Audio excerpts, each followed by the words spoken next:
ನಮ್ಮ ಕರ್ನಾಟಕದ ಗದಗ ಜಿಲ್ಲೆ ಐತಿಹಾಸಿಕವಾಗಿ ಹೆಚ್ಚು ಮಹತ್ವ ಪಡೆದ ಸ್ಥಳ.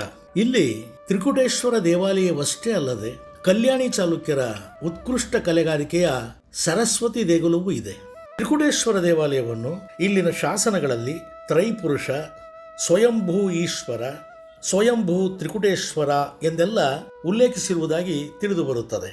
ಚೌಕಾಕಾರದ ತಳವಿನ್ಯಾಸದ ಗರ್ಭಗೃಹದಲ್ಲಿ ಒಂದೇ ಸಾಲಿನಲ್ಲಿ 3 ಲಿಂಗಗಳನ್ನು ಕಾಣಬಹುದು. ಇವು ಸ್ವಯಂಭೂ ಬ್ರಹ್ಮ, ವಿಷ್ಣು, ಮಹೇಶ್ವರರ ಪ್ರತಿರೂಪಗಳೆಂದು ಕೃತಪುರ ಮಹಾತ್ಮೆಯಲ್ಲಿ ವರ್ಣಿಸಿರುವುದಾಗಿ ತಿಳಿದು ಬರುತ್ತದೆ.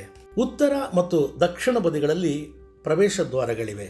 ದ್ವಾರಬಂಧಗಳು ಅಲಂಕಾರದ ಕೆತ್ತನೆಗಳಿಂದ ಕೂಡಿದ್ದು ಉಬ್ಬು ಶಿಲ್ಪಗಳಿವೆ. ದೇವಾಲಯದ ಒಳಭಾಗದಲ್ಲಿ ಚಿತ್ರೀಕರಣಕ್ಕೆ ಇಲ್ಲಿ ಅವಕಾಶವಿಲ್ಲ. ಹೊರಭಿತ್ತಿಯಲ್ಲಿ ಪೌರಾಣಿಕ ಕಥಾನಕಗಳು, ದೇವಿ ದೇವತೆಯರ ಉಬ್ಬು ಶಿಲ್ಪಗಳಿವೆ.